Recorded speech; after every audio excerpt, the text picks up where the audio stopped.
I just have one thing to say. We're back. We're back. We're back. We're back. We're back.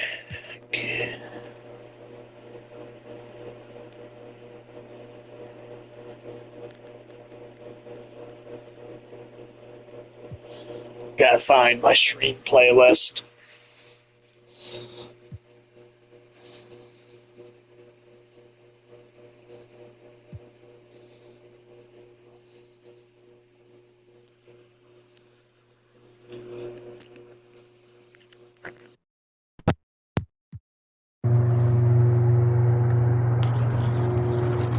Your hand on your gun. That's this.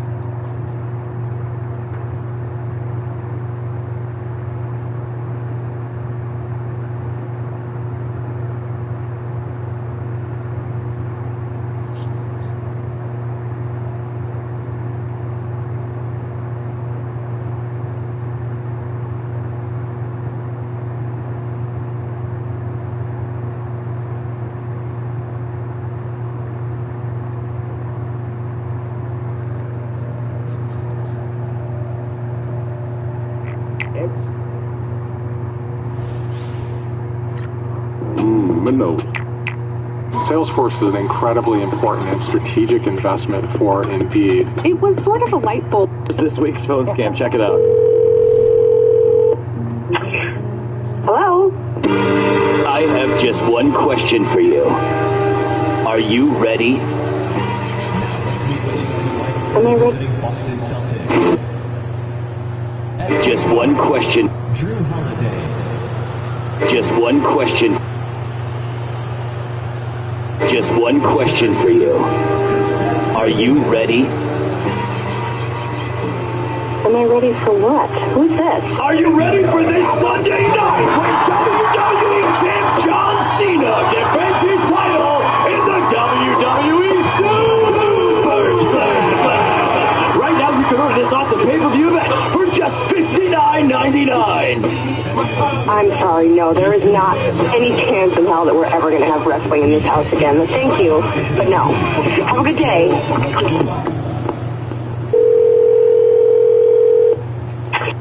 Hello? And goodbye to anyone standing in John Cena's way! When he takes on 6 men in a steel cage shoots and ladders match at WWE Super Slam! Order now and take $10 with a low price of just $49.99. Sir, you guys just called me, and as I mentioned before, we're not ordering this, so please stop calling my house. Thank you and goodbye.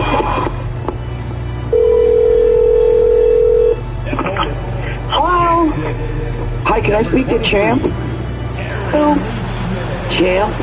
Is Champ there? Who is Champ? That question will be answered this Sunday night!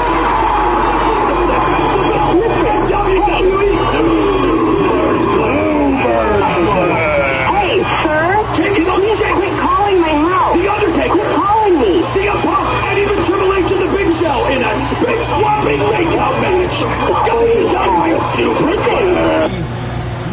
Mercy is now playing in theaters.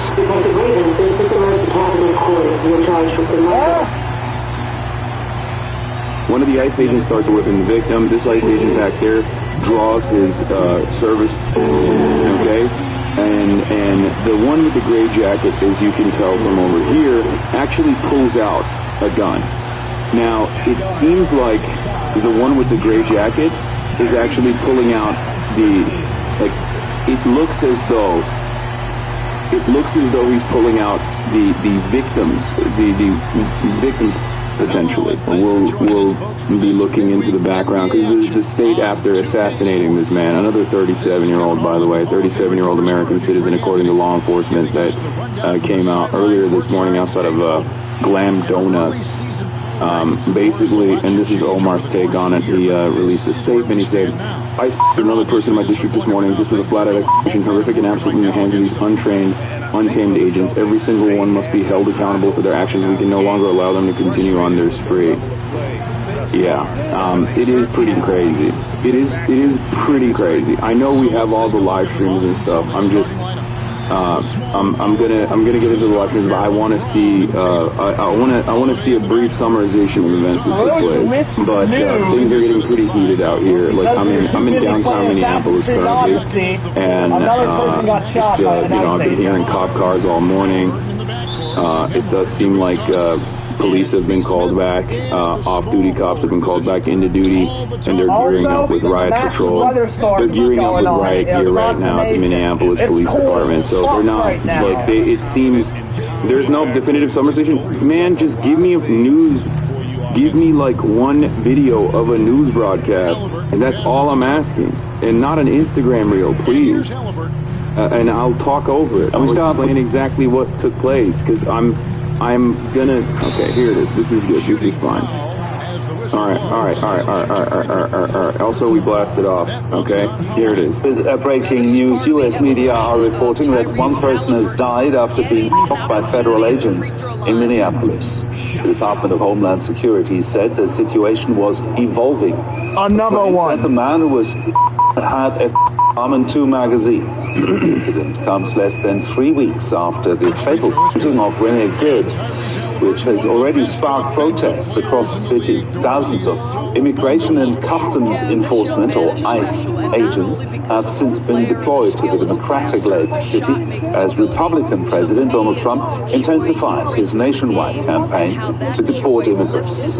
Yeah, so the mainstream media's narrative is repeating the Department of Homeland Security narrative, which, by the way, at this point is the least reliable order of events. I'll just start there. Basically, this morning, I get a text message from some of the local organizers that another thing is taking place. We dig into it. We find a Facebook video from the incident from Glam Donuts across the street from where this person was shot. Container video shows several agents wrestled with a man on a city sidewalk in southern Minneapolis most for the shooting, and police chief Brian O'Hara has issued a plea for calm as protesters gather at the scene. He also actually told the federal agents to follow the laws. But basically, what took place is, and I'm going to show you the video. I'm going to show you the footage. Is actually, I'm going to give you a trigger warning ahead of time because it's pretty awful. You can't really see any of the blood or anything like that, but and therefore I think it's like I can show it without hitting a terms of service violation here. But it's a very it's a really gruesome image. It is brutal. I put it on my Twitter page earlier this morning as well, and I'll start there. The victim, as far as we know, there's not a lot of details on it, but the victim, as far as we know, is a 37-year-old American citizen, and basically the claim is that the Department of Homeland Security's claim is that this person was actually, trying to violently attack them or something, and it's not the case. And this is the first video that came out this morning. He was a lawful gun owner. He wasn't doing anything wrong in the situation as far as we can see, and he was also a 37-year-old. You see a guy pull the trigger on the gun? Wait, what? Are you talking about the ICE agents? Yeah. So we'll start here at the incident. So there are 1, 2, 3, 4, 5, 6, 7, 8 ICE agents that are surrounding this suspect, this victim. Okay, so he is. I think he was 51, not 37. I thought they said he was 37 years old. But I might be wrong. I think initially I heard he was 51, but then they reported that he was 37. So, same age as Rene Good. So, yeah, Jacob Fry said he was 37 years old. I think the initial report said he was 51, but anyway. He's surrounded by 8 agents here, and there are people filming the incident from across the street. There's a lady here also that is filming the incident directly. And was, according to an eyewitness that told The Intercept, the victim of this morning's fatal by federal agents in Minneapolis appeared to be one of the several legal observers who mobilized this morning outside of a donut shop. The witness said he hid in a doorway with others fearing being as well. For the love of Mother Earth. Fur baby. Jane. Love your planet Earth. Redbubble ad. Skipperino. So he's a. Is it weird to think you're in the same city as this guy? No, it's also like right down the street. Like I'm not super far away from this incident. Like this is actually one of those things that like this is the difference between like being far away in Los Angeles when covering the news and then being like directly where the where the things are happening, right? Where you have a very different experience with it, and obviously I can never understand what it's like for like regular Minneapolis people to exist under this like insane military occupation from the federal government. But no, I didn't hear this. It's not that close. But my point is, like, when you're here, you're like, okay, like, what if you went out there? You know what I mean? What if you went out there and you were just getting donuts? Like, you could have just as easily, like, you start thinking, okay, well, anywhere where there are ICE agents is a threat. Okay? It's very different when, you know, it's very different when you can visualize it, when you can see it directly happening. In any case, what ends up taking place here is as they are pummeling him to the ground, and you will see in a second in this video, they basically take him down to the ground, and they've surrounded him. There's at least, like, as far as I can see, like 5 agents that have their hands on him. They're apprehending him in the most violent way possible. Okay, and then you will hear it being fired. As soon as the commotion advances here, there's another ICE agent as well. The one with the gray jacket is the one to pay attention to here. So they start whipping the victim. One of the ICE agents starts whipping the victim. This ICE agent back there draws his service. Okay, and the one with the gray jacket, as you can tell from over here, actually pulls out a gun. Now, it seems like the one with the gray jacket is actually pulling out the, like, it looks as though he's pulling out the victims, the victims potentially. But then the first gets fired, and then I won't show you the rest of this here. Multiples are fired, and then another ICE agent backs away right here. And you can see him, this is right after he's fired. Numerous, as a matter of fact. The lady that filmed the video posted, I know there's another angle, but I don't think it's the, it's the woman on the pink? Oh, it looks like it could be. Okay, or maybe another person. So, I don't know who the first, who fired off the first. And, obviously, I'll take a look at the second angle off screen as well, before I see if it's safe for stream as well. But this is basically the safe, as safe as possible version of this angle. It's the first angle that came out. But if you watch this 39-second video in its entirety, you very quickly realize that this is just a straight up ISIS-style, IDF-style execution. It's completely unexactable, and yet it's yet another day where ICE is behaving in this way. Okay, because he does not stop. And you can, I'm going to show you another still frame here because there's not a lot of gore or blood in it at all, but the victim at that point is definitely, he's laying lifeless on the ground, and that guy who backed away continues shooting at least 3 or 4 bullets into his lifeless body at that point.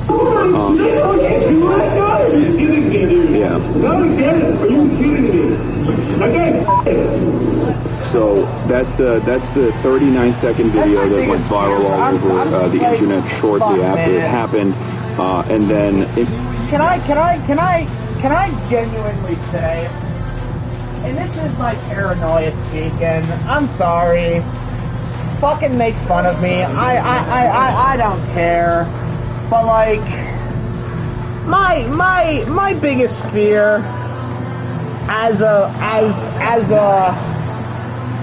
abnormal white guy is getting fucking shot by a Fed boy.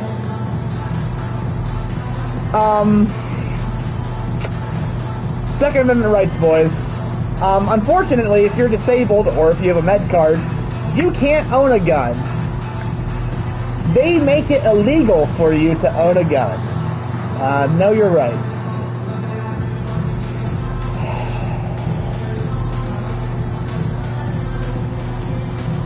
What more can I say? What can I say except we're so cooked? I don't know what we're gonna fucking do. We're so cooked. We're so cooked.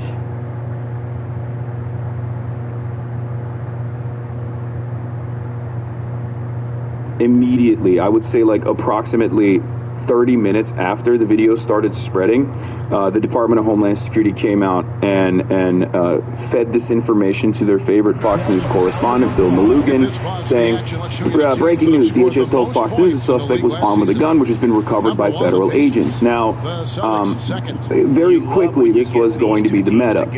One of the things that they also said, according to on-the-ground reporting, before we get to the second angle, guys, I have the second angle. I'm going to talk about the second angle. Just hold on for a moment, okay? Okay, please, so here's the thing. Here's the fucking thing, my guy. Cops are trained to detain a person with a gun. They're not trained to shoot first and ask questions later. That's a meme.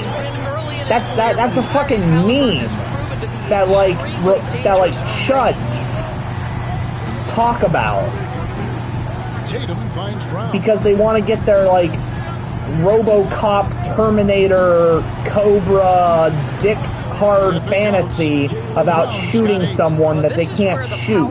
Frame and explosive athleticism of Jaylen Brown becomes a problem for the opponent. Right?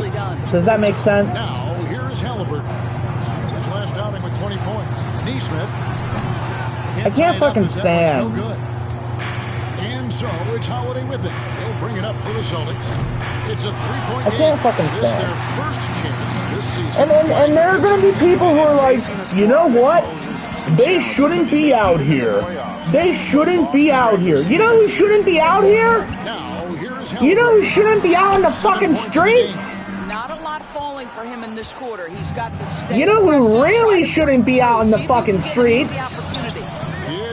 The boot-stepping, boot-licking, finger-licking, good-ass Kentucky Fried Gestapo. That's who shouldn't be out in the fucking streets. The Colonel Sanders ass fucking great value Gestapo. They won that game against the Magic. Well, on the road, you don't expect to look so comfortable on the offensive end, but that was the story of the game. It came down to execution. Then you got Christy Nome coming out here with a giant ass cowboy hat every fucking time, making me want to say things that I can't legally say. The work he's put in this quarter. This is nicely done. And let's head over to the sideline and catch up with David Aldridge. Kevin, coming out of high school at 6'0", Derek White didn't receive any full scholarship offers. But I will leave it at that. It was humbling, but it drove me to get better. You gather my thoughts here, okay? You gather my thoughts. So, basically, right as the incident was taking place, they very quickly secured the perimeter, and by that I mean they just took they shot the guy like 8 times. Attention every single person that was there, that was a witness that was filming. The Tribune reported on this. They said that ISIS transported several witnesses into detention, and they also refused local law enforcement from surrounding the scene as well, from what I understand. And ICE attempted to order local police from the scene, but the police chief O'Hara refused. Sources said O'Hara instructed his officers to preserve the scene. And it's very clear that just like with Jonathan Ross, the first thing that these guys do after another, unlawful state-sponsored action is to basically cover their own tracks. Like, they immediately are like, all the witnesses, we're picking them up, we're packing them up, we're shipping them off into a facility, we're going to see what they have, we're going to try to threaten them, God knows what, with God knows what, to claim that they also are like, all part of this process. Kurdish Hashti, please talk about the humanitarian crisis occurring. Chatter. I don't think I'm going to be able to have time to cover that today. I'm sorry. I'm literally like a couple blocks away from where another American citizen was by federal agents in broad daylight after a massive massive direct action took place yesterday. So it's going to be, time and place. Don't say shut up, chatter. I mean, it's a pretty consequential, pretty significant thing that's going on in Rosalia. I just, time and place. Okay? Like, this is pretty crazy. Okay, so, but as I was mentioning, this is taking place in an American city once again, an American city that has a history of like labor organizing, labor militancy, an American city that actually just had more than 50,000 people take to the streets yesterday and do a one-day general strike with labor unions that were involved, even though, from what I understand, some might have even been a little reluctant initially. But the reason why they did it, the reason why they all did it, is because the people are very frustrated. Everyone is sick and fucking tired of this bullshit, okay? Everyone is sick and tired of this nonsensical bullshit. And I do think that it was odd that there wasn't a lot of mainstream media coverage on this, but you guys saw I was there.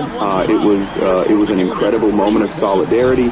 Here's how many people, like briefly you can make sense of like how vast, how large, how widely participated yesterday's actions were. The reason why I'm starting here with this story is because instead of seeing people from all different walks of life, instead of seeing people from all different backgrounds, from all different places of business, different industries, Minneapolis, people of Minneapolis, people of Minnesota that are frustrated with what this government is doing, what the federal government is doing, instead of looking at that and then responding with a de-escalation, it's very clear that ICE was on high alert and decided to behave in the exact same ways that they are, maybe even more violent than before. Here it is.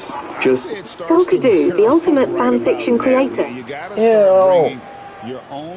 How about we skip this ad? And you need to provide your and own how energy. Giant these crowds were. And you also have to remember, this was taking place in minus 20 degrees. Minus 20 degrees with wind chills. This was, this is the type of temperature, as you saw from my own personal reporting on the ground. This was the type of temperature where if you're outside, it was like literally 30 degrees warmer in the Arctic Circle, right? This is the type of temperature where if you're outside and you don't have like proper gear, or even if you do have proper gear, you can still get frostbite on your fingertips. Like I almost literally lost fingers. And the only reason why I'm bringing this up, get mad, stop being calm. Okay, you need to fucking calm down. I'm a news broadcaster, okay? Like, right. Shut the fuck up, chatter. Okay, I'm gonna calmly describe to you the events that I partook in, and also explain to you what's going on and what's next. Okay, please. Jesus, Chatter wants me. Chatter, come to my chat, guys. You want an angry guy? Come over here. If this is my job, I need to be cool, calm, and collected to the best of my fucking ability here. Anyway, so this is the other angle of the incident that took place, the assassination that took place. So like that came only a day after. Hello there, thank you for watching. We're listening to the news about the person who got shot in Minneapolis. Okay. AP reports that Officer Boo-Hoo, in response to angry protesters, a 51-year-old man was shot and killed by federal officers. So there's that as well. Anyway, let's take a look at the video that's 3 minutes long. That is not a safe angle to show, by the way, but leading up to the actual incident, this is going to be safe for the most part. So you see a couple ICE agents getting out of their cars here. It looks like this is the lady in the pink that we saw from the different angle. And here is, I believe the person that we're seeing on our screen is the guy in the hat is the victim. Do not show, guys, I'm not going to show the actual moment of assassination, okay? Can you calm down? Jesus fucking Christ. So he does not have, he has a phone camera in his hand. He has a phone in his hand, and he is you know, the victim here, you can briefly see, is getting in a, pulling away another legal observer. Okay? The victim here is pulling, the victim in the we are all Socrates brown jacket, awaiting the trial. Okay, is pulling away from an ICE agent who pushes another. These three people right here are all what you do and what you say determines whether you drink the hemlock a bottle of water in their hands. The ICE agent right here pushes, this woman who also is a legal observer with a bottle of water in her hands to the ground, and then the guy that they end up shooting is trying to pull away. I've been up for a long like he's trying to stop I've been playing Assassin's Creed Odyssey all night. We're just chilling out before UFC. The ICE agent shoves his woman on the ground and he dies.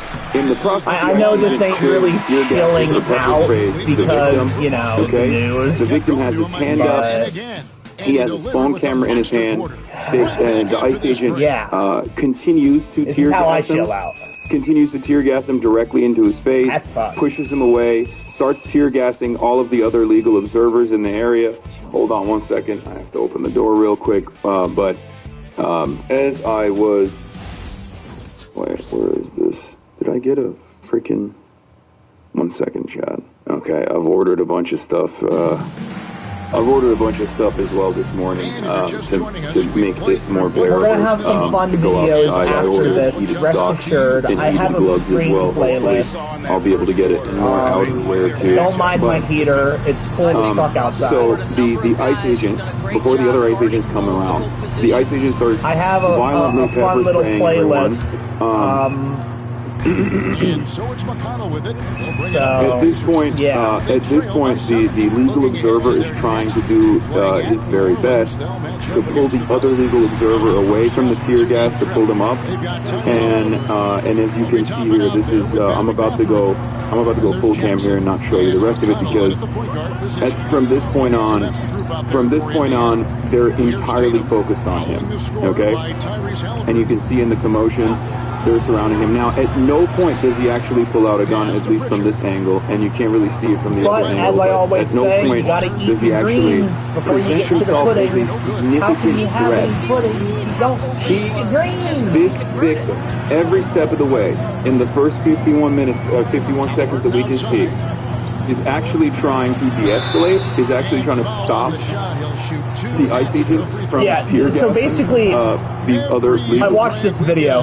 These guys, it's de-escalating for the ICE agent is, get the fuck on the ground! Get on the ground! Get on the ground! I'm gonna beat the fucking shit out of you! Oh my god! Oh my god! Get on the ground! Get on the ground! He has a gun! Pop, pop, pop, pop, pop, pop, pop, pop, pop, pop, pop, pop!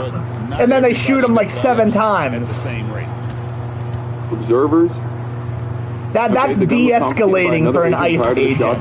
That's de-escalating. No, I think that's what ends up happening. De-escalating. He's a lawful, legal gun owner. Here's some more scenes before the shots are fired here. It's not very easy to make out, but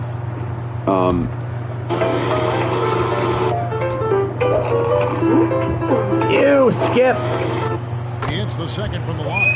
And guys, hold on now. I'm getting word we have shots. Anyone who says otherwise did not watch the same fucking video. They were wrestling this guy like it was the fucking Attitude Era. There isn't anything that takes place here, but I suspect this is right when the shot is going to get fired. On the video, I'm going to go full screen here. You can start seeing some of the cops surrounding him, reaching for their service weapons.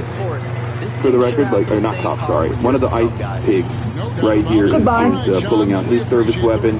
There's a bunch of others that are also pulling out their service weapons. But there's approximately 1, 2, 3, 4, 5, 6, 7, 8 total ICE agents surrounding him while, the legal observer is trying to get out of the way as the victim is on the ground. He's not only surrounded, but they're violently and physically trying to apprehend him in a pile. Yeah, they dogpiled him, and they shot him 7 fucking times. They shot him 3 times after he was laying down lifeless. Different life of its own from that point on. and you can see in the videos, I mean, this is a direct, from this angle, it's even more heinous. Yeah. You can see it's a direct shot. Granted, fired almost I watched this because I'm 20 hours ahead. Right. First shot and then the second and third shot, you can see him like I'm precog. his body flinging into the ground. I'm delivering the news to you, back, the viewer, but almost making like contact who may not be aware with the barrel of the gun on this person's head and shoot them in a straight up execution. And as his lifeless body hits the ground, they fucking mob killing him, bro. Like mob style, like a fucking Sopranos episode. Around the victim have pulled away from the lifeless body of the victim on the ground.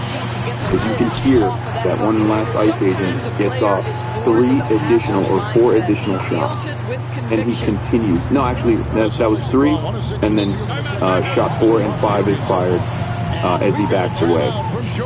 They literally back away from him. Like they take 3 or 4 steps away from him and just open fire. That seems to be a trend for these guys, for them to keep firing as they back away. Are they just that big of pussies? Murder. I'm sorry. Okay. That's just cold-blooded murder. No interest or investment in de-escalation. They immediately surround the perimeter and they start screaming obscenities and screaming commands at all of the horrified onlookers. I believe it was 10 or 11 gunshots in total that they struck him with. Meanwhile, it only takes one 9mm bullet to kill you. The video Drop Site News has the second angle from the lady in the pink shirt. Shots fired after police in Minneapolis struggled to subdue man brandishing gun amid protest. Video shows. New York Post is a bunch of heinous right-wing hacks, charlatans, propagandists. They're basically fucking neo-Nazi style newspaper at this point. They are literally the Der Stürmer of the American Fourth Reich, for the record.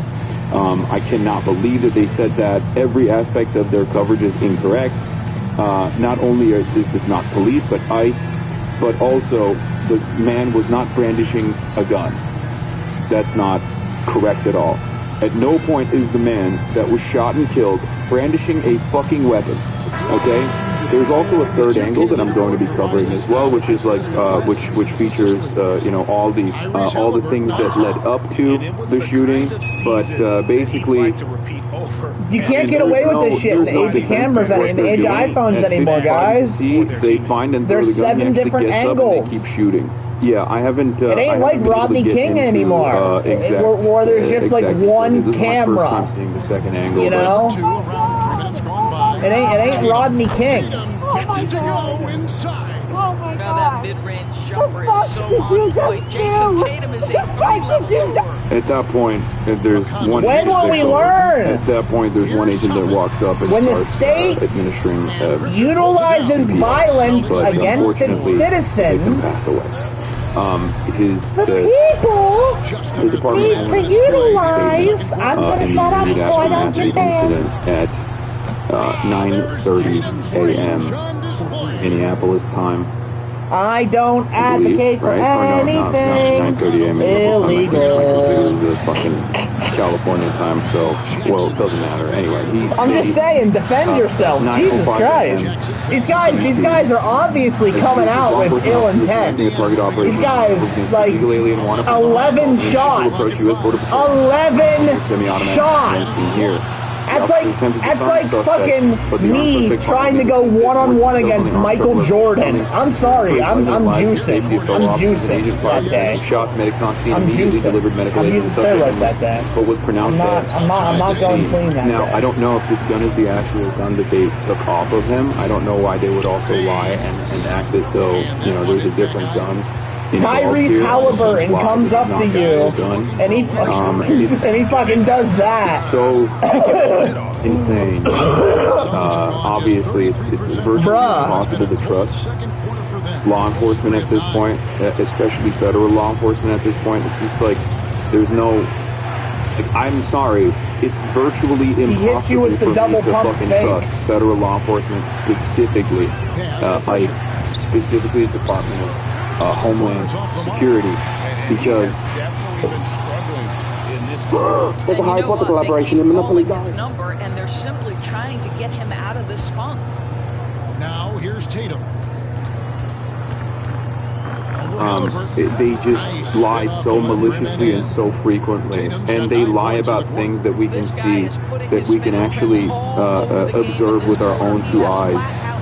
It's absolutely insane. And of course, this is a complete collapse.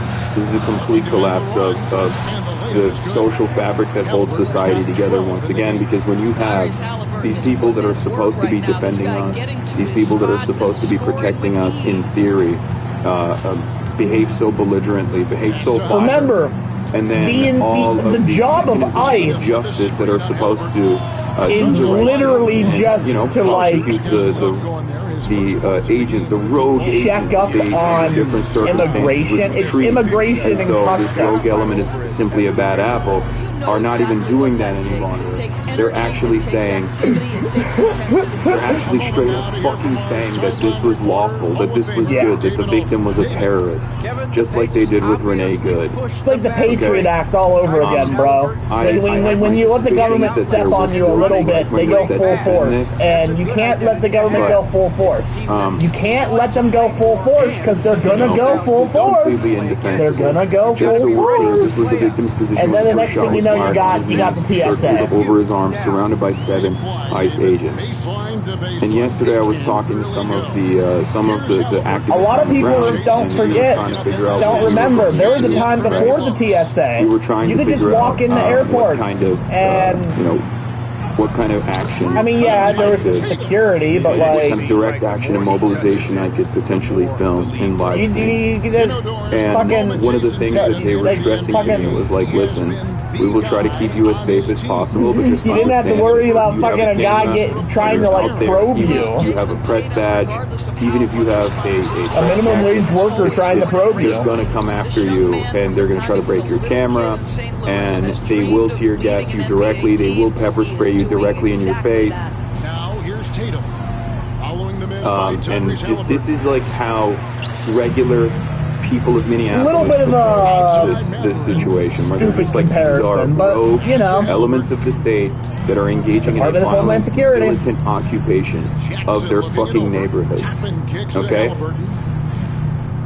Jackson with the screen. And as we've seen over and over again, there is nothing stopping them from assassinating people in cold blood, especially as the administration has shown time and time again their interest in defending these people and saying, no, they were actually in the right, they were totally in the right, even though very clearly they're in the wrong over and over again. And there is a decent percentage of people in this country, at least 20% of the people in this country, that will still defend this kind of altercation, defend this kind of incident, defend this kind of lawlessness. Okay? It's incredible to me. I mean, there are people in this chat right now that are coming in to make statements about how this person also deserved it. You know, the body is barely fucking, the body hasn't even been laid to rest. And there are still people that are trying to find a way to make this seem normal. Hassan, you are on the wrong side. Both sides aren't great, but you and your followers are on the wrong side, this guy says. Both sides aren't great, but you and your followers are on the wrong side. Brother, if a state can lawlessly execute American citizens in fucking broad daylight, and you consider that to be right, I don't want to be right. Okay? Exactly. That's what I was trying to get at earlier. If the state can utilize violence against its citizens, then what the fuck is well, what is the point? Still look at a situation like this and say, nah, it's fucking. You have to rise up at that point. Like you literally have to revolt. You are barely sentient. You might be fucking cattle.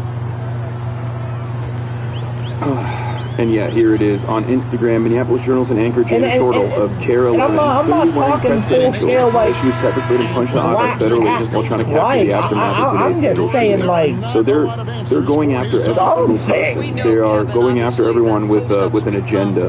Basically, they're behaving like a bunch of They are. I'm not saying become a fucking Zapatista, but like Jesus Christ. Not a rogue agency, but they're basically behaving like a rogue agency, but a rogue agency that's behaving or behaving violently and belligerently at the behest of the state. So the state is actually deploying this belligerent agency to go kill people. It's crazy. This is an American city. This is a beautiful American city, Minneapolis, Minnesota, that is basically like a fucking war zone right now because the American government has decided to deploy. The American government has basically decided to deploy a federal agency to go and fucking hunt people and kill them. That's where we're at right now. Yeah. And if you can't wake the fuck up to that reality, if you think that, like, you know, internet drama or your favorite content creators did this, I don't really like this person, I don't really like that person, if you can't unite on this issue, I don't know what to tell you. You're not going to make it. Okay? You're not going to fucking make it. Your bank still charges monthly? Is your bank still charging for you money because you have a fucking bank and that's what banks do? They charge you money because banks are literally How many more people need to suffer until people fucking come to that recognition that this is just completely unsustainable? What the fuck are we doing? Anyway, I'm continuing with the Department of Homeland Security statement. I hate ads. I'm sorry. I fucking hate ads. Shocked medics on scene immediately delivered medical aid. The suspect also had 2 magazines and no ID. This looks like a situation where an individual wanted to do maximum I'll make fun of him for the day I die. That's fucking bullshit. If he wanted to do that, he would have actually came out brandishing and started shooting at people. Okay? An American citizen does not need to fucking walk around with identification. An American citizen does not need to help. Yeah, we don't need papers. Or show members of ICE's fucking papers. ICE has no jurisdiction over American citizens. Customs and Border Patrol has jurisdiction over American citizens only at the point of entry into the nation state. Okay? This is fucking insane, and so much of this conversation is driven by lies, and I cannot comprehend why people do not address these lies. Number one, ICE's duties are not to actually apprehend criminals, okay? ICE's job is to deal with paperwork violators. That is ICE's job, to deal with people who are engaging in a civil offense, whether they're caught to deal with immigrants. Doesn't matter. They do not actually apprehend criminals. Okay, they don't. The only criminals that they actually get their hands on are criminals that are charged and in the most simple terms, law enforcement or federal law enforcement finds them guilty of wrongdoing. Even if you want to be like, oh, well, then they go to the prison after the immigrants. It's in the name. Does ICE actually apprehend them? And they routinely will use those. Americans are so fucking dumb that, like, we can't fathom the fact that it's in the fucking name. Immigration, okay, customs. These are people who are already serving out their sentences. Okay, ICE does not stop any real criminals. So when you see the percentages, when they go, oh, 80% of people that ICE supported this year actually did not have a criminal background at all, that's 100% of the people that they apprehend from the street, from their workplaces, from right after the court hearing. Okay? The other 20% that have a criminal background are nabbed from prison. Do you understand? ICE only grabs criminal migrants from prison. Okay? ICE is not a regular law enforcement agency. Yep. And it's so crazy to me that people do not know this. This is a fundamental truth that so many people are oblivious to. And I think it is the reason why so many people that have this conversation behave the way that they do, because in their minds they're like, well, you know, these are rugged criminals. Look, they fucking grabbed the rapist off the street. It's like, no. They went to a fucking prison after an undocumented migrant had done a rape and had been caught by the police, investigated, charged, convicted in a court of law, and was serving out their prison sentence. And then ICE went in, grabbed him from the prison to deport him, just so they can make a show of force, just so they can claim that every single undocumented migrant is a rapist criminal. Okay? That's fact number one. Fact number two. undocumented migrants are responsible for a far lower share of crime per capita than documented U.S. citizens are. Far lower. Especially if you tie in documented migrants on top of that, the numbers are not even, the numbers are negligible. They're utterly irrelevant at that point. It's like 29 murders or 29 violent crimes per year, something along those lines. It's like ridiculous. Okay? It's all propaganda. Okay, Bovine Bovino is speaking now, so I'll just go there and I'll see what he's actually saying. Yeah, the reason driving without a valid license, wow. The reason why they're hamming this up, by the way, is to say this was like another lawful incident that was obstructed by these people who deserve to be shot and killed. Fearing both life and the lives and safety of fellow officers. Bullshit. This is ass covering. Legal ass covering. Yeah, a highly trained officer is right. Trained to fucking murder. Okay? A lot of people talk, myself included, talk about like the 47-day training that these unlawful scumbags get. Okay, Jonathan Ross was highly trained to do a murder. This ICE pig was highly trained, and he still executed someone in cold blood. My point is, highly trained doesn't actually mean anything in this situation because ICE needs to be abolished as a fucking agency. Okay? Bullshit. The fact of the matter is... No one fucking believes this, man. No one believes this. Your fucking Nazis literally ended up shooting and killing yet another American citizen for doing the brave thing, doing the right thing, trying to de-escalate. Get the fuck out of here, man. Get the fuck out of here. And the reality of the matter is, this is the purpose of ICE. This is now, especially now, the purpose of ICE. In the initial stages when ICE was developed as an unlawful agency under the Department of Homeland Security, 23 fucking years ago, we had INS, which would do the job of ICE, which was specifically to cover paperwork-related civil offenses, okay? They were not as militarized as they are now. They did not have the same, like, unlawful jurisdiction, expansive jurisdiction as they do now currently, okay? Their jobs were to just deliver paperwork, okay? That's what they did. You had Border Patrol, that was a separate agency, and you had Customs, that was a separate agency. The Patriot Act and now it's all just one. Sparked after 9/11 caused these agencies, or gave enough...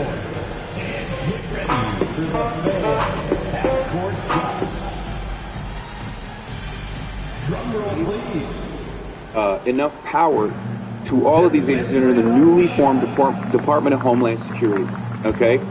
There is utility and use for Border Patrol. There is utility and use for Customs, okay? There is even utility and use for INS. But under this new definition, 23 years ago, when the Department of Homeland Security was created, it was specifically designed to inevitably get to the point that it has gotten to here. A mass surveillance apparatus that can be used unilaterally by a fucking psychopathic tyrant like Donald Trump. His own personal army of racist monsters I could read your mind as you who will not shy away, as a matter of fact, will entertain the use of force like this over and over and over again. Shooting under 30%. It's over. It's done. That's frosty. Some might say, how do we get here? And the reason why I explain all this stuff is so you understand. Rewind, please. What are you going to hear from fucking Bovine Bovino, man? Shut the fuck up. Rewind for what reason? There's nothing. Here, I'll rewind for you, okay? We can hear his final statements here. I'll rewind for you so you can hear him talk shit one more time, okay? So this is to show support for all. Yeah, new angle shows both of his hands were on the ground at the moment of his shooting, it seems. There's another angle from across the street, not near the donut shop, but on the other side. There are so many different angles that are coming out right now as we speak, and all of those angles show the exact same thing that the first angle also showed, which is not dissimilar to what happened with Renee Good, that this was a totally inappropriate use of force and broad daylight execution of another American citizen. Okay, hold on. I'm gonna look through the video real quick. Oh, this one is. Hold on. these are rechargeable. I don't know exactly how they work, but I'm gonna try to see if I can. And I think that's at 38 is the first shot. Oh no, at 40 is the first shot being fired. So moments before the first shot is fired, even in the commotion, you can see that like right before he's completely on the ground being subdued here. I don't think it's. I mean, I don't know what to say here. Like, I don't know what you can even say.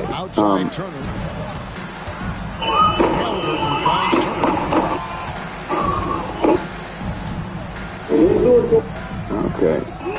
The victim has been identified. A bystander video shows several agents wrestling with a man on a city sidewalk. Moments before the shooting, Police Chief Brian O'Hara issued a plea for calm as protests gather around the city. They keep repeating that over and over again as though that's the most consequential aspect of the story.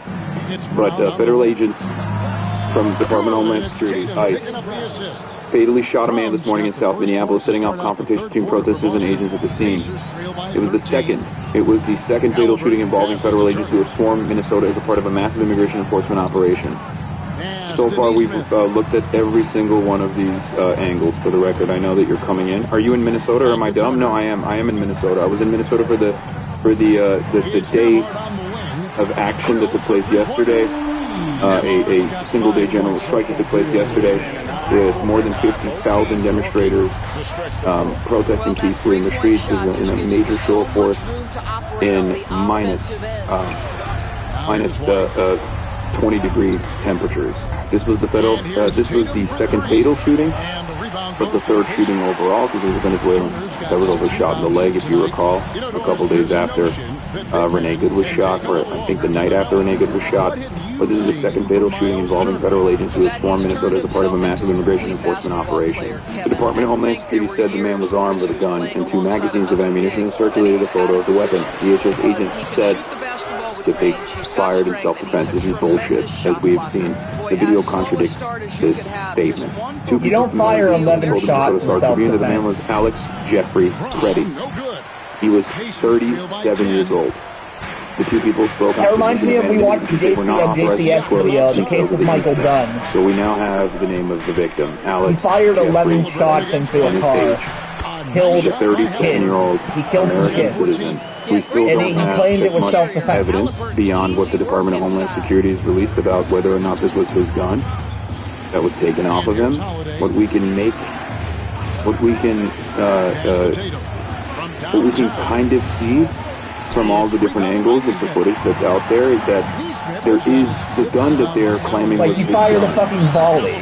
The victim's gun can be seen in this moment. Gremlo was able to zoom in and show it and identify it right here. You'll see this is the ICE agent that pulls out, that reaches over the victim's body and seemingly pulls something out. Now we don't know if it's his own personal gun. We don't know if this is the victim's gun. I've seen the Pink Lady's video, and no, none of the videos right now give us a clear picture of what took place in the commotion, aside from the fact that it was definitely a state-sanctioned unlawful murder of yet another American citizen that was piled on, and he was, as a legal observer, trying to de-escalate and trying to protect his neighbors. That is the only thing that we can see. Okay? Here is how our fucking psychopathic president replied to the situation where another American was assassinated by his thugs. This is the gunman's gun, loaded with 2 additional full magazines and ready to go. What is that all about? Where are the local police? Why weren't they allowed to protect ICE officers? The mayor and the governor called them off. It is stated that many of these police were not allowed to do their job, that ICE had to protect themselves. Not an easy thing. Ilhan Omar has $34 million in her account. What the fuck does that have to do with anything? Ilhan Omar married someone who is wealthy. That's it. What does Ilhan Omar have to do with this? What does Ilhan Omar's husband have to do with this at all? You understand what's going on here, right? Yep. It's always like Somalis. Up in a small settlement with people who called themselves.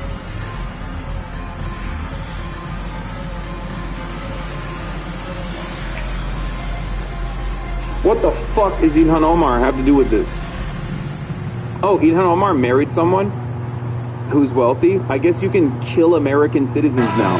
My mistake, Mr. President. I didn't realize that Ilhan Omar had actually married a wealthy person. Obviously, start fucking murdering American citizens then with your goddamn Hitler brigade. That's totally fine, okay? Meanwhile, you have made three or even more than that. I think it's like, what? It's definitely more than $1 billion since you were fucking inaugurated with your cryptocurrency schemes and shit like that. But hey, that's fine because you're obviously worth it, Mr. President. I love you. I will give you more money for your cryptocurrency schemes, please. Like, what the fuck does this have to do with anything? The dumbest mouth breathers of all time will look at that and go, hell yeah, that's right. And also, calling the victim a gunman is insane. A gunman. The only gunman on scene is the ICE agent that shot and killed this law-abiding American citizen. I know there's a video. We watched the video of the woman in the pink coat. Please stop. Not only that, but we've also seen all the other angles as well. I've been live for an hour and 10 minutes. Trust me, we watched every angle so far. Why does Ilhan Omar have $34 million? Where are the tens of billions of dollars that is stolen from the once great state of Minnesota? We are there because of massive monetary fraud with billions of dollars missing and illegal criminals that were allowed to infiltrate the state. Okay, I'm going to repeat something one more time. Any kind of fucking... It's not Ilhan Omar who's doing the welfare fraud. It's fucking Ted DiBiase. Crime that's taking place, especially financial crimes that are taking place in the state of Minnesota, in Minneapolis, are not dealt with by ICE. ICE does not deal with... It's the $1 Million Man! Oh my God. I'm going to reiterate... Look it up. It's real. I'm not kidding. ICE does not do investigations into financial fraud. ICE's job is apprehending at times people who are in violation of paperwork. Not financial fraud style paperwork and documentation, immigration civil offenses, okay? Immigration civil offenses. That is the sole purpose of ICE, okay? As a matter of fact, one of the federal prosecutors that actually investigated the previous charity fraud, that is the inception point for all of this chaos, or at least was the reason why Trump was justifying his use of force, seeking the rogue agency on American citizens, was carried out by a federal prosecutor who actually recently resigned. You might be wondering why he resigned. He resigned alongside 6 other federal prosecutors because the Department of Justice told those federal prosecutors to not investigate or prosecute Jonathan Ross for killing Renee Good, Jonathan Ross, the ICE agent that killed Renee Good, but instead to prosecute and investigate and find any incriminating evidence on Rebecca Ross, Rebecca Good, Renee Ross's partner. Do you understand what I'm saying? The federal government took its assassin and then turned around and tried to find anything to put on the victim's partner. Okay? Renee Good's partner. He's checked in for White. Renee Good's partner. I believe her name is Rebecca. You want to contest this guy's shot, but you absolutely don't. Did I say it wrong? I'm sorry. He will make you pay. Renee Good's widow. That's who the federal government was going after. That's who the federal government wanted to investigate, which led to 6 federal prosecutors resigning, publicly resigning, because they were like, you're out of your fucking mind.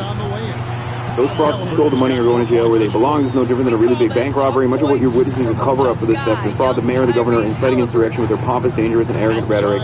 Oh, yeah, I wish they were. They're not doing shit, okay? They're not doing shit. Instead, these sanctimonious political fools should be looking for the $1 billion that have been stolen from the people of Minnesota and the United States of America. Let our ICE patriots do their job. 12,000 illegal alien criminals, many of them violent, have been arrested and taken out of Minnesota. If they were still there, you would see something far worse you were witnessing than today. Every single thing that he mentioned is wrong. As I've repeatedly explained to you, the only criminals with an actual fucking criminal record, like a serious offense, that have been apprehended by ICE have been taken out of the Department of Corrections in the state of Minnesota. Okay? The Department of Corrections has a mandate to abide by the federal agencies, when they see fit, if they want to extract and deport someone who's done like a heinous crime, or any crime really, and they're serving out their sentence, they go there and they take those guys out to pad the fucking numbers, okay? They pad the numbers. 100% of day-to-day apprehensions that ICE engages in when they're doing these EROs, okay?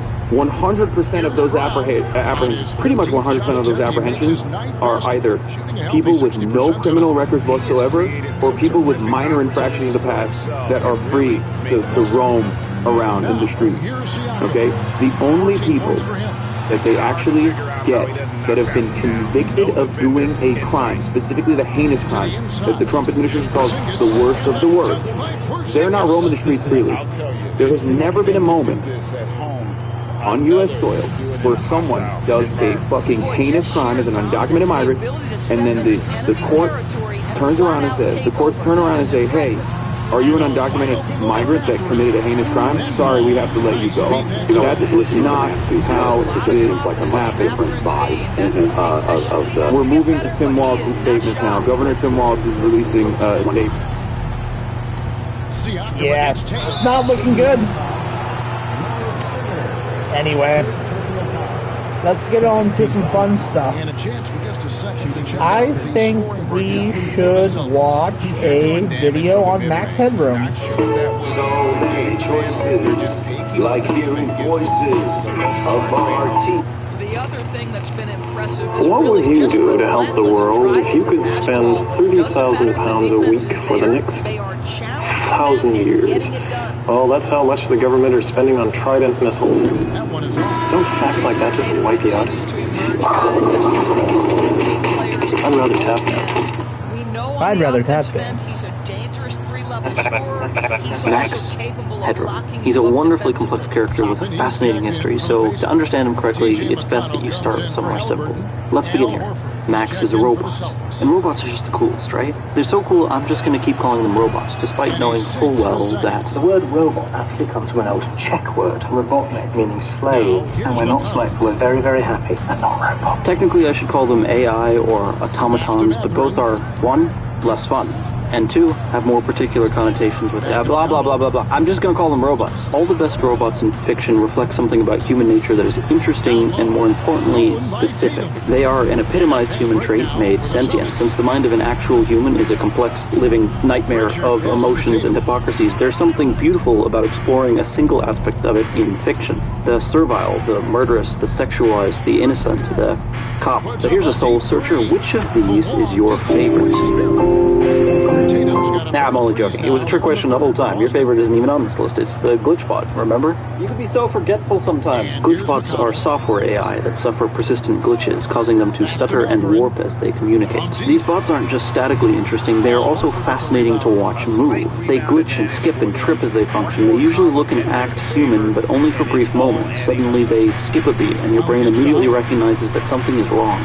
They live in the uncanny valley, and they demand constant attention to understand correctly, and that's just the positives of the weakest glitchbots. When these characters are done correctly, you can pack more character information than is humanly possible into their screen time. The glitching can be because it's confused or angry or challenging its core programming. What are you doing? Stop it. I suppose the first actual example of this on film was the famous Metropolis automaton, as we all know, who is disguised to look human in order to replace Maria, of course, the hero of the working class. And I know we all know this, but you get this one little eye twitch to let you know that this is a robot. We all know how that turns out. I can't believe you've done this. But that was a billion years ago. If you look at all the best glitchbots, this traitorous saboteur is not their grandmother. They owe nearly everything to their grandfather, the software glitchbot named Max Headroom, who wasn't just funny or the most prophetic character of the 1980s, or even the most fascinating cultural artifact to try and research today. He was the most misunderstood joke on television. Hi. Max Headroom first appeared 54 years ago today, on April 4th, 1985. It's important to remember that year because Max is perhaps the most 80s character that has ever existed. Only the other day I heard someone say, he's nothing but a robot, covered in makeup, talks a lot of nonsense. Boston's got the three-quarter to fall. What a way to talk about the President of America.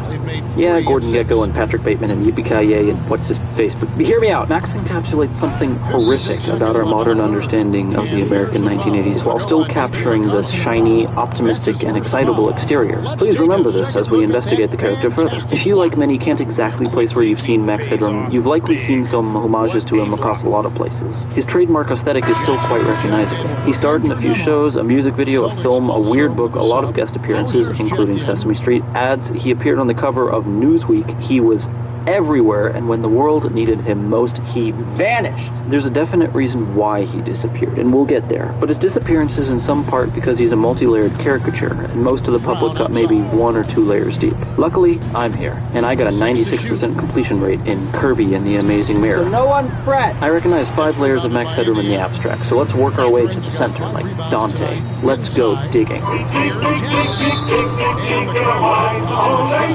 On the surface, Max Headroom's claim to fame was his billing as the world's first computer-generated TV presenter. This would be unbelievable to see in 1985. This was the same year as Tony the Peltry, the first short to show human emotions on a CGI character. Laugh all you want, but this was impressive, and it's a good short. So imagine you're there, sitting on a carpet and thinking 80s thoughts, and this pops up on your screen. Deep down inside, I'm an ordinary, humble, miserable little person, just like you. You'd be floored, if not incredibly confused as to what is even happening. Max glitches and pops as he speaks. It's hypnotic, and it always arrests my attention completely. Crucially, you never see anything but his head and torso. This is a literal talking head. The rest of his body not only isn't in the frame, it doesn't exist. What you see is all that exists of Max Headroom. You apparently don't have a lower half, as it were. No, I don't. Things have disappeared. Things have disappeared. There's 37 seconds left to play here in the third. Let's go a little deeper. If you see me, give me a wave. I love to see style. I also enjoy a good laugh. Max Headroom's clothes and mannerisms are, just like his glitching, agreeable but deeply off-putting. Slicked back hair, well-dressed, his most iconic look is his wearing black sunglasses, which is a joke in itself. He's a character inside a computer. Why would he need UV protection? His wardrobe is a caricature of a particular fantasy of cool. He's aloof and distant, but always in your face about it. It may not seem distinctive, but it's carefully aimed, and his behavior completes the mimicry. You have to learn in order to enjoy your life. Am I boring you? Max Headroom is, he's the worst. He's insincere. Oh my God. I think we should have a minute's silence. That's enough. Vapid. He popped. Yep, it is. Hyper-aggressive. He plays golf. What's the point? And shockingly dumb.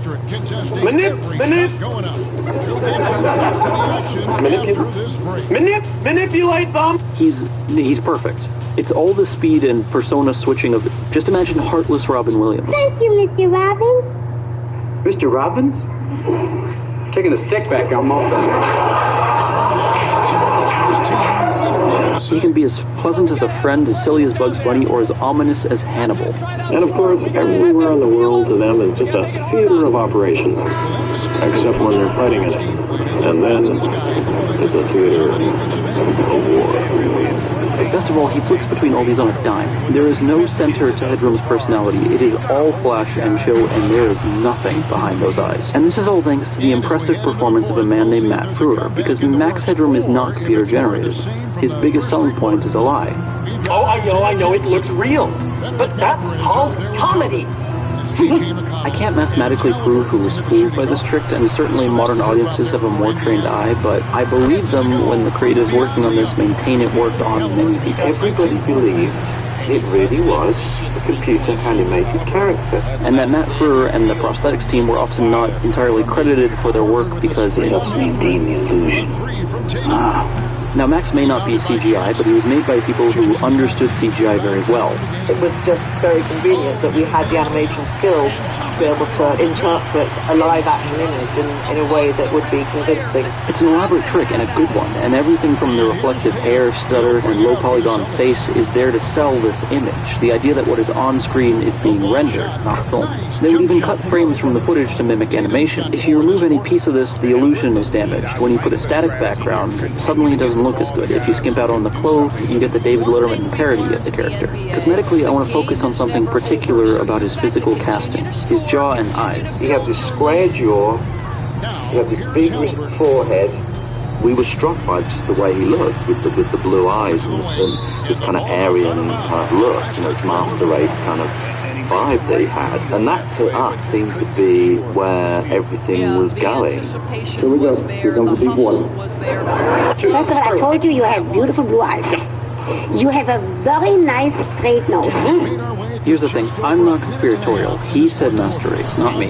Things are beginning to click into place, right? See, Max isn't just masculine, he's cartoonishly hyper-masculine. By the way, did that leather tie come with a knot in it, or did you tie it all by yourself? Big boy now. It's very good. His jawline is Gaston tier, and while Mr. Brewer doesn't have blonde hair, you better believe Max Headroom does. The simplicity of his hair swept back in his paint stroke lines isn't just meant to look computer-generated, but recalls some old saccharine posters from when Germany was having itself a bit of... Warum haben die Deutschen so eine schreckliche I'm not going to start drawing distinct connections between Max and the Nazis because this visual joke is never made quite explicit in the script, and it's kind of what makes it interesting to me. It's just something bubbling softly underneath the surface. I'm in control here now. I'm in control here now. Control. Max Headroom doesn't actively speak to any white supremacy or eugenical tendencies. He's a family-friendly TV host. He'd never do such a thing, at least not when he thought he was being recorded. But don't forget it when we start to discuss what Max is ridiculing. Alright, we did it, hooray. That's the shape of Max Headroom, which is effectively the setup. As a reward, now we get to understand the punchline, which begins with the name Max Headroom. Max Headroom may actually be my favorite character name in fiction, and I don't say that lightly, because Tolkien spent years making the most complicated fictional reality and decided to name the oldest character in Middle-earth Tom Bombadil. There are 4 distinct reasons why Max wins. First, its tempo is perfect. It's a snappy white man's movie star name, like Tom Cruise or Chris Evans. The rhythm is perfect and uncomplicated, marketable and crisp. Second, it's a nice little joke. He's got a lot of room in his head, because he's stupid. If I'm going too fast, pause the video. Third, this name got free advertising at every parking garage in Britain. Max Headroom was over the entranceway of every car park in the UK. Instant branding, instant recognition. Hilariously, Max Headroom became so popular that eventually they changed them all to Max Height. Now, the fourth is actually my favorite. The name is the character's origin story. See, Max Headroom actually used to be human. New year, new you, new ship. New year, new you, new car. Catch it and score it immediately. A car. Now. Bye! Actually used to be human. Same. Once upon a time, there was a beloved television journalist named Edison Carter. He captured evidence on his video camera of a ludicrous new thing called bullet spurts, which compressed full advertisements into only 3 seconds of screen time, which was considered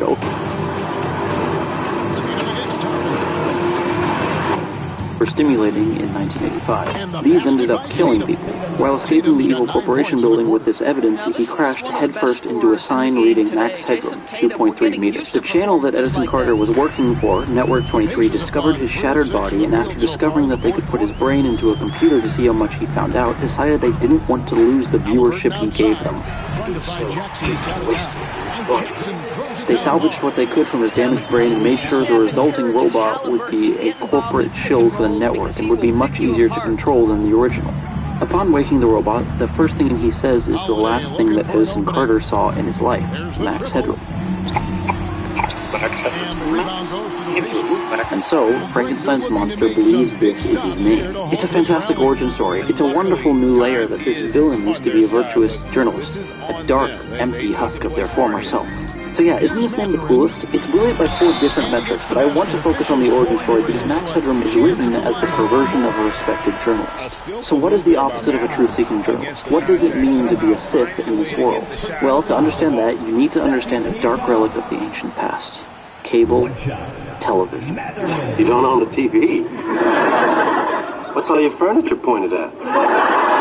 People born after 2010 seem confused by cable television, and I don't blame them. It's absolutely not just watching a show on a communal screen. Kurt Vonnegut once said that future generations will look back on TV as the lead in the water pipes that slowly drove the Romans mad. I mean, he probably didn't, because I can't find proper citation, but the metaphor of a public aqueduct is an incredibly useful metaphor in explaining it today. What's impossible to describe to someone who grew up with the web is that you weren't in control of the TV any more than communal water. We didn't have the technology to do anything but effectively direct a stream of video to your home.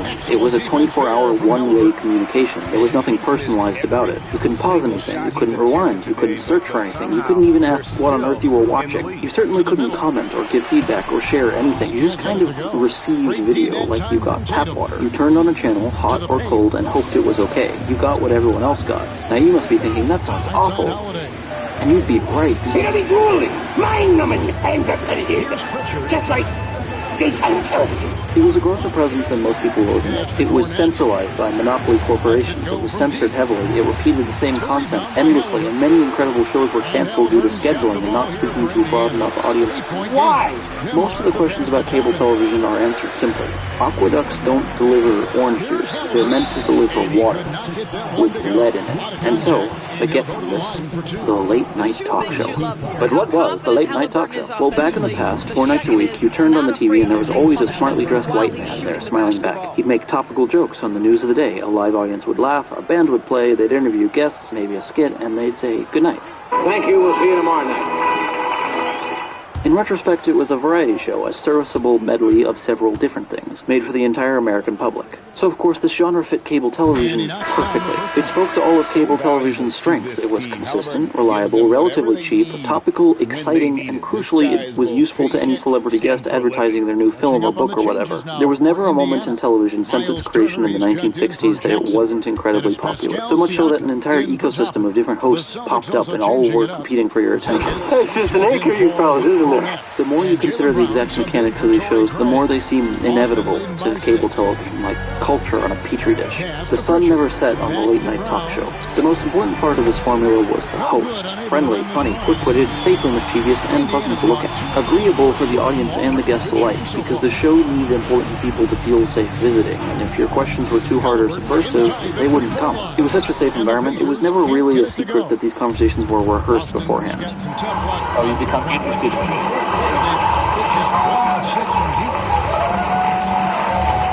As you can probably guess from my description, I have my reservations. The format demanded a new show every 23 hours, which is impressive, but nearly by necessity prioritizes reactions, cheap thrills, and, what even is, given these constraints, I've always been suspicious of what these shows were, and in the many interviews I've researched between the hosts themselves, it seems like there's an agreement with some of my concerns with the format. We had no time off, and I think we had to do 133 shows without a break. And I think you said, how's it going? And I said, we just did 133 shows, 18 of which were probably pretty good. Considering the demands on these hosts, me saying I distrust the sincerity of late-night talk show hosts should be as uncontroversial as I don't trust the promises of politicians. Most politicians will joke about that. Their business is a competitive one which rewards immediate charisma, which is cause for skepticism. Of course, there are positives to this format that I'm not exploring here, because it's not relevant to my point. I, too, occasionally enjoy watching celebrities surprise us unanointed commoners. I don't hate these shows. I'm suspicious of them, and by asking hosts to make so much content for so long, of course, mistakes will be made along the way. So let me admit here before we go on that, yes, there were exceptions to the majority of white hosts, such as Arsenio Hall, who came after Max Edward.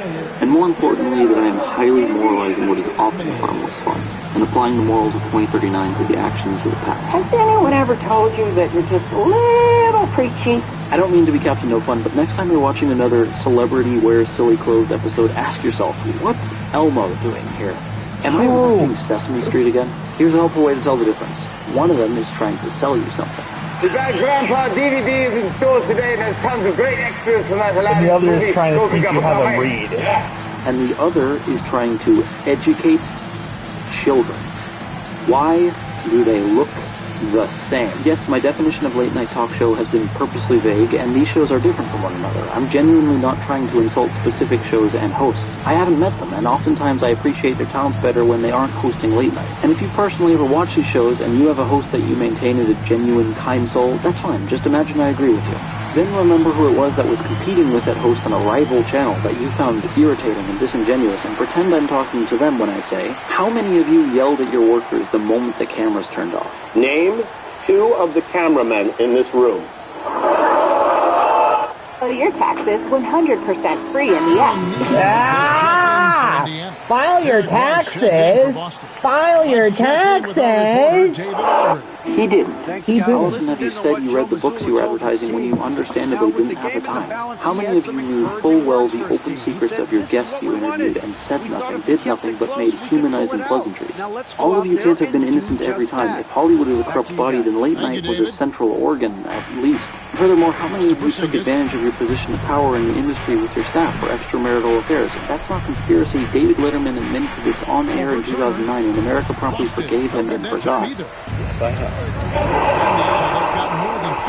I've had sex with women who work on this show. And would it be embarrassing if it were made public? Perhaps it would. Perhaps it would. Especially for the women. How many of you are Two-Faced Gilderoy Lockhart? The answer can't be none. You might have everyone else fooled, but I'm not lying. I'll stop my vague accusations here. These aren't direct attacks. I'm only trying to compare the intense, saccharine daily presentation of these hosts and what Hollywood was. Light is pain. Anyone who says differently is selling something. To be clear, I am making 0 direct accusations. I am making 1 direct accusation. This moment should have never happened. And the Tonight Show seems to agree with me because all trace of this full interview have been wiped where they could help it. 7 weeks before Trump was elected, Jimmy Fallon conducted his 4th interview with the man as candidate. It's not that I find this interview to be vapid and irritating, it's that it nakedly demonstrates a lie at the center of a lot of these shows. Jimmy Fallon has been quoted several times as saying, The Tonight Show isn't a political show. This is nonsense. Political candidates came to these shows often for the same reason actors did, to advertise. These interviews follow the same template for all types of guests, emphasizing the likability of them as people. This has been well documented since forever, at least the 2000 election, and really, how could these phony questions not increase the candidate's likability to an enormous audience? There's probably kids watching you right now. If they're at home watching these used to watch our show. Why should they want to grow up and be president? These shows would interview whatever politicians they could, but interviewing an opponent does not nullify the impact of an interview. This is not apolitical behavior in a world where someone without political experience becomes president. If I worship several gods, that makes me an atheist. That makes me a polytheist. This show was polypolitical. This interview isn't just disturbing in retrospect, it was disturbing at the time, because the answers were devastatingly political. Because they want to have our country be safe again. And you can see, just look at Germany. Look what happened in Germany with the tremendous crime that took place like overnight. And these questions were... Have you ever played the board game Sorry? Who cares if you're sorry? We're still screwed. Be sorry about this stuff before you do it. Then don't do it. Talk show hosts were beloved, and if anyone desperately needed more scrutiny and criticism in America, it was talk show hosts. It needed someone to reveal these familiar, friendly rhythms had horrifying power. But of course, this has nothing to do with Max Headroom. I'm just kidding. It has everything to do with Max Headroom. And finally, I would tell you about who's going to be on the show, and you'd all scream like mad, even if they were former Nazis. Max Headroom is a robot, and who was it that said that memorable robots are all a critique of something human and still can't find the last collectible in Kirby and the Amazing? Oh my God! It was me! Max Headroom is the perfect caricature of what television creates from humanity, of everything we should be cautious and critical of in popular hosts. Nearly everything that bothers me about this type of celebrity host is encapsulated by Max Headroom. He's rude to his assistants. Well, just tell him to move! Good. Thank you. Oh God, I am. It's clear that he's reading off of cue cards. They would think I was Frank. In the NBA, Frank? They would think I was a Frank. And there's this wonderful running gag where he's obsessed with golf, because of course he is. Alright, I'm proud of us. I think we now have a comfortable enough understanding that we can finally look at the genuine chronological timeline of Max Headroom. So what exactly happened with Max Headroom, and where did he go? All things considered, there isn't nearly as much media of Max Headroom in existence that you'd expect for a character that was once on the front page of Newsweek. Max Headroom was born out of necessity to serve as the host of a small television network that wanted a way to repackage old music videos with a limited budget. So he'd talk and then music videos would play. Max's creators grew so infatuated with the idea of this character that they created a full short film on HBO to precede the actual series. So you had a bizarre HBO prequel and an even stranger short show in which this strange presence would arrive on your screen, and this was before you could even look up what was happening. After my diligent and exhaustive dork research, I believe I've now seen every piece of Max Headroom media that is not considered lost. There's a handful of episodes of Max as a music video jockey, and then a few episodes as a talk show host on the short-lived The Original Max Talking Headroom show. This talk show wasn't nightly, it aired once every 2 weeks. It followed the rhythms of a talk show while rather bluntly insulting it. This is the spot for my opening monologue, where I give you a smile, a little laugh, then I do a lot of topical jokes about subjects I have absolutely no interest in. While it did have a few skits I enjoyed, it didn't seem the least bit interested in self-preservation. I believe the writers were far more interested in playing with Max's character and ridiculing the format than learning anything new about their business. Which is awesome. Need a look of surprise for when they tell me a story they've only told 15 times before. It had guests and a strangely aggressive relationship with them. Isn't that funny? Isn't that incredible? Let's have a big round of applause! Who just pointed out the most obvious thing? Welcome to Everweek, an app that who just pointed out the most obvious thing and then plays an ad for me. That's Jack Benny and Buddy Hackett and Curtis Fox. He's as crazy as you are.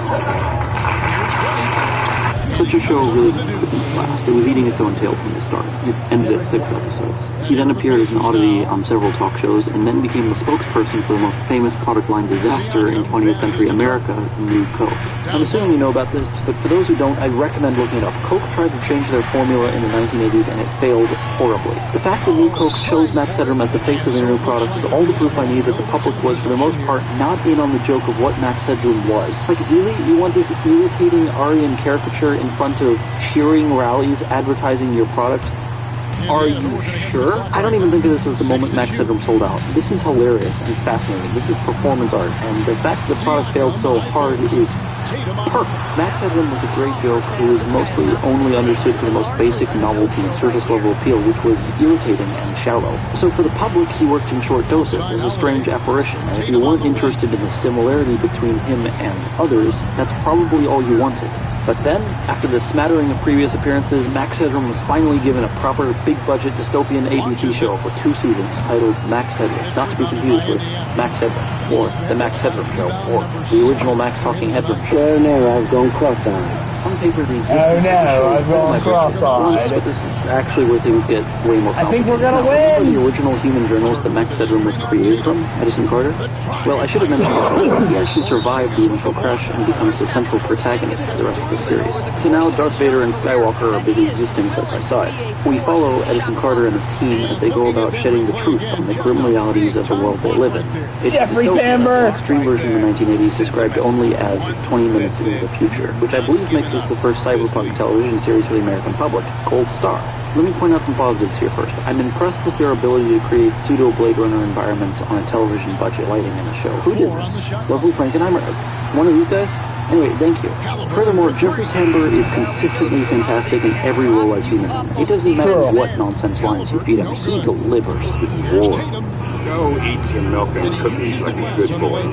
I don't like milk. What are you doing? I don't like milk.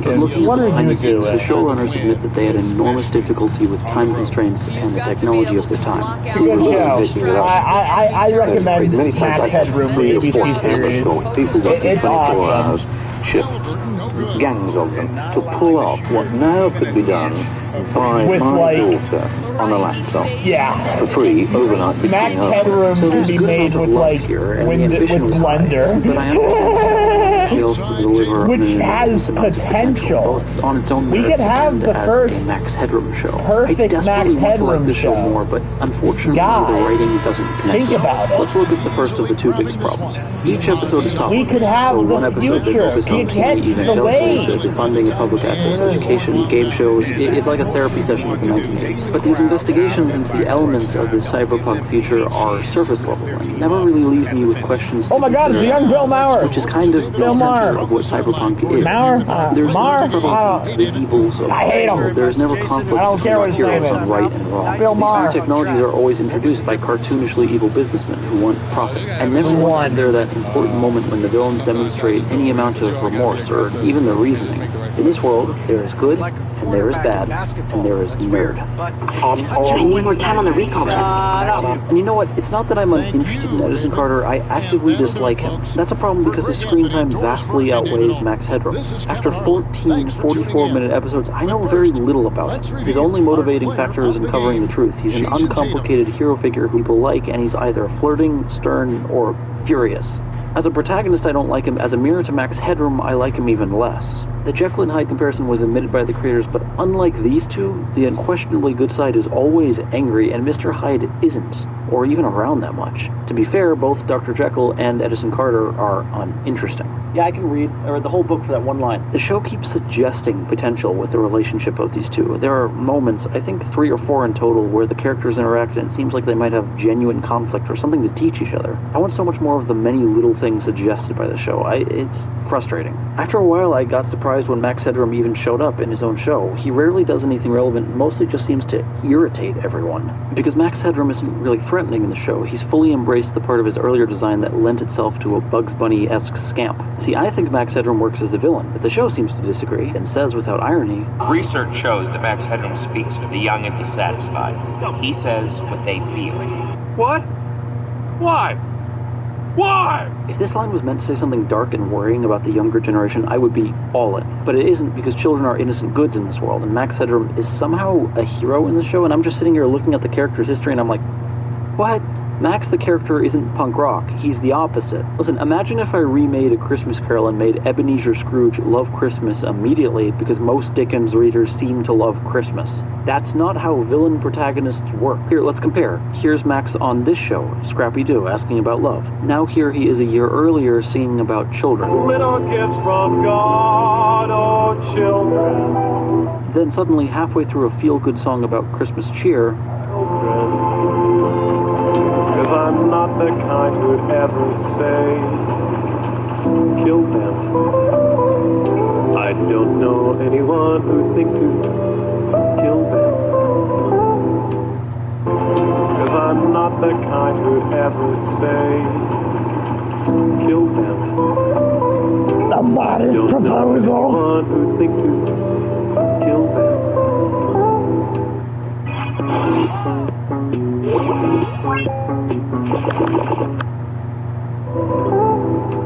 Oh, I just don't like that. Mom! Max Headroom wasn't about shock humor. It was about lulling you into that false sense of security and then making you realize that you should be more careful before trusting celebrities. See, it makes sense to me that Max Headroom's original 3 creators were not working on this ABC show.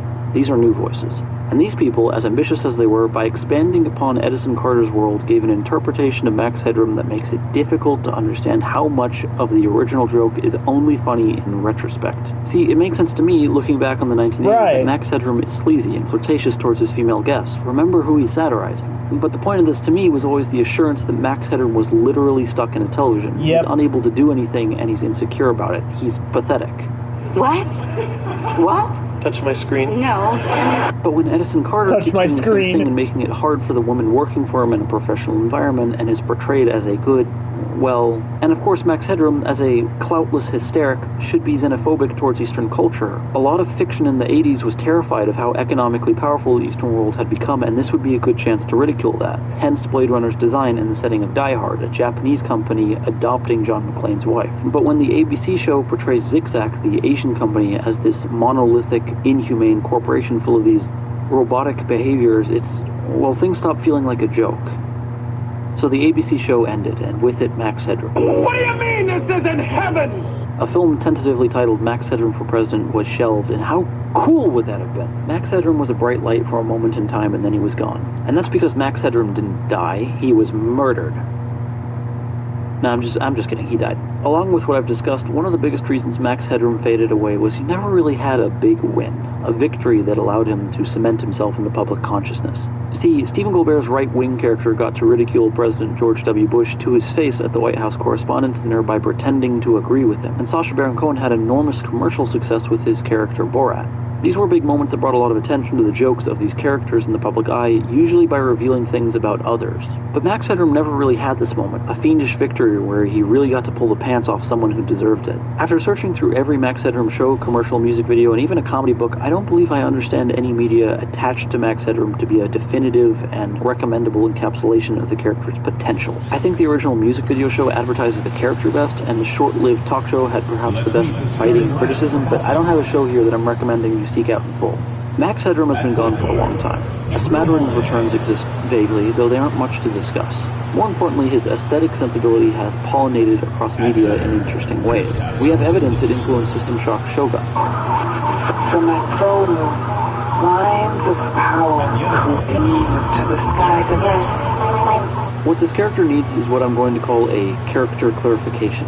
Now, for those who don't speak fluent comic book dork, what I basically just said is, I think Dr. Doom is so cool, and I want a brand new show and erase all the inherently not cool parts of his original design and make a cool story about him being a sorcerer dictator, and everyone will finally agree with me that he's cool. That's what I want. In this case, I want to scrub the character down and remove any of this lovable scamp hero that I believe is found in traces of his original DNA, such as when he ridicules the network he works for and frustrates the executives. Max Headroom, to me, works as a villain. His original design is quite clear. I think Edison Carter's world is what muddles up the matter. He should be treated as Captain America Zemo or HAL 9000, but with attention to what makes him desirable to the American public. I like it. Join the club. The creators of the ABC show fill modern retrospective with wishes to see Max Headroom done properly today, without the technological limitations of the 1980s. Max Headroom has more potential for reinterpretation and popularity than any other character relative to the chances he's been given. So let's get down to business. For one, technology has been begging for a Max Headroom reboot for years. We could do so much more with this template than the original creators would have ever dreamed of, and for a fraction of the cost. I can't imagine a more low-budget pitch. It's the person in a room alone talking to a camera. It's every investor's dream.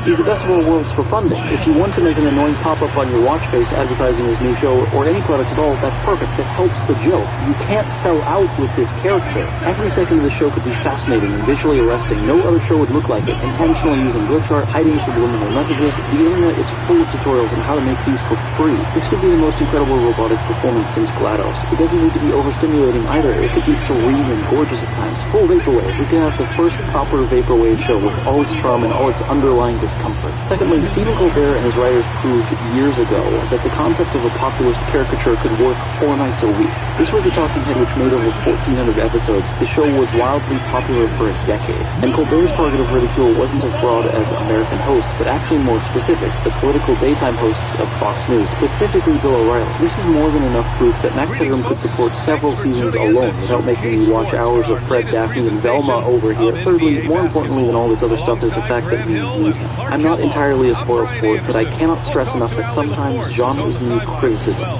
Sometimes when a fun, indulgent genre gets too big, it can warp people's understanding of, like, say, war.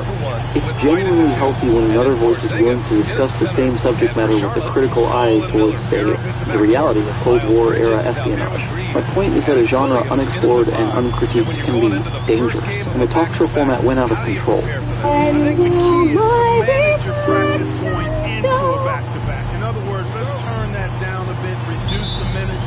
Critiqued can be dangerous, and the talk show format went out of control. I mean, why are there so many of you? I'm aware that this particular kind of show is a relic, but this isn't really about talk shows, is it? When Max was on it, cable was the most invasive form of media. 3 decades later, it became a war on all fronts. TV hosts didn't go away, they adapted, evolved. The next generation made long podcasts and tweeted hourly. The danger was always audiences developing pseudo-personal relationships with people they never met. Cable seems quaint in a world where every social platform has allowed us to listen and watch all these celebrities relentlessly. Max Headroom is the darker side of Let's Players, of streamers and podcast interviewers. He's propaganda and advertisers. He's disgusting. I want to see him playing video games badly while streaming and begging for subscribers. I want to see him do terrible things and then make insincere performances performance apologies that don't work, and successfully critique just how cult-like the audience of some of these personalities became. You know what? I want Max Headroom to blatantly deliver contradictory government propaganda. Iran has issued a statement accusing Iraq over Iran's denial of Iraq's allegation that Iran has lied about Iraqi planes attack. And then try and claim to have always been apolitical. I want him interviewing all the wrong people and chasing conspiracies. Is that too much to ask? I'm sorry. It's the pressure of being a star.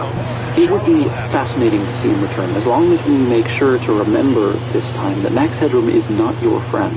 Max Headroom is a bigot, and he's not even big enough to admit it. Look, I do not write this stuff. I'm not responsible. They stick a piece of paper in front of me, then I just speak. Max Headroom was and is just good, proper satire. And lasting satire is, at its most oversimplified, a joke that bothers you. It sits in your stomach like a rock and compels you to think critically about the world that surrounds it. Max was always going to be American. Max was designed by British creatives who cheekily implied that Americans would always worship celebrities, even if it was made of this, acted like this, and looked like this. And we, the American public, not only failed to get the joke, we put it in front of rallies with red banners to advertise soda. Because of course we did. So, thanks for watching. And we'll see you again real soon. Beyond the arc. And let's send it over to Allie LaForce. I caught up with Coach Charles Lee. The main topic of conversation, how they plan to Attention! Buffalo Wild. We want to try to make Jason a jump shooter. Avoid fouling. We don't let him go downhill. But JT will get his. So let's Life is a never-ending show. Oh, Thank you for that. Except the minor details that it ends. The overtures a lifetime that the show is here with all your family and friends. You run the race, you flirt your lines, they put your face on shirts and shrines and giant signs 1,000 feet tall. And don't stop dancing, don't stop dancing till the curtain calls.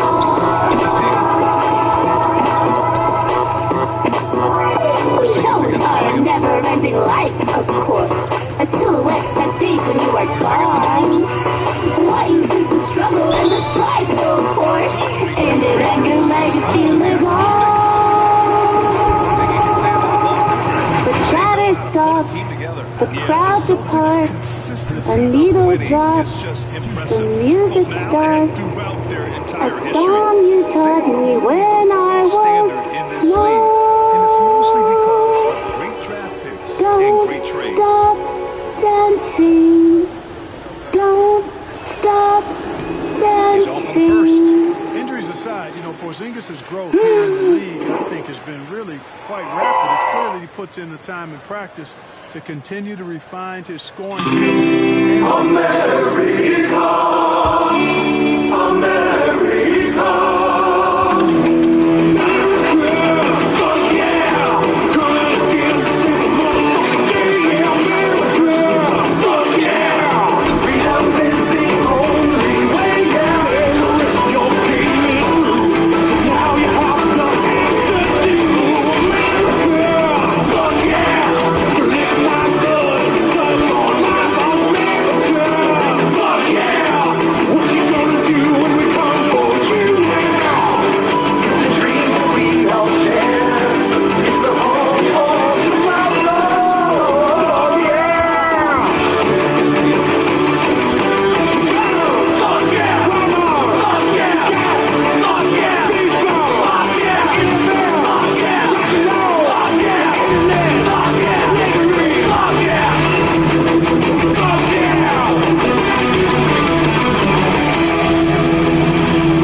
think we're going to end it there. I hope you enjoyed our stream today. We got to get ready for UFC. And with that being said, I actually think we're going to end it with one more thing. Anyone who knows.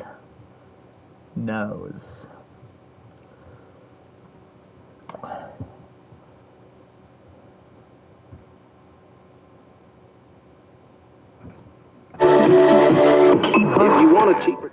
We're not ending it with that.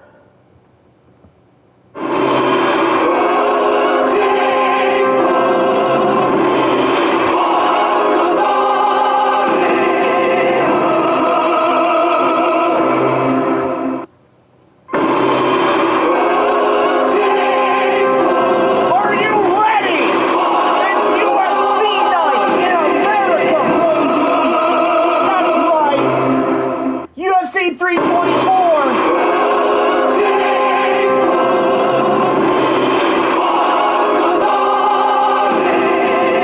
I hope you're ready. My name is GameZar. I'm gonna have a good one. One more time.